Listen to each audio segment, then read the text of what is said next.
ഇന്ന് നമുക്ക് ഇതുപോലത്തെ ക്രിസ്പി ആയിട്ടുള്ള സൊറാട്ട എങ്ങനെ ഉണ്ടാക്കാൻ നോക്കാം. അതിനായിട്ട് നിങ്ങൾക്ക് ആവശ്യമായിട്ടുള്ള മൈദ എടുക്കുക.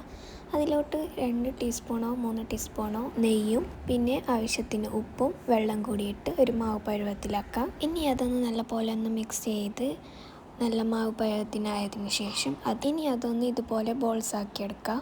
ഇനി ഓരോന്നായിട്ട് നല്ല പോലെ ഒന്ന് പരത്തി ഇതുപോലെ ഒന്ന് നെയ്യൊന്ന് തടവി കൊടുക്കുക എല്ലാ ഭാഗത്തും എത്തുന്നതുവരെ.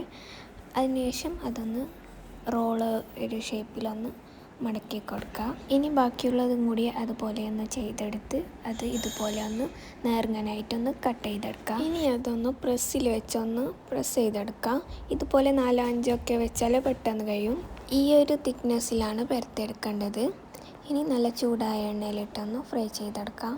ഇനി അതേ ചൂടോടെ തന്നെ പൊടിച്ച പഞ്ചസാര ഇട്ടൊന്ന് നല്ല പോലെ ഒന്ന് മിക്സ് ചെയ്തെടുക്കുക. അപ്പോൾ ഇത്രയേ ഉള്ളൂ ഇതുണ്ടാക്കാനായിട്ട്.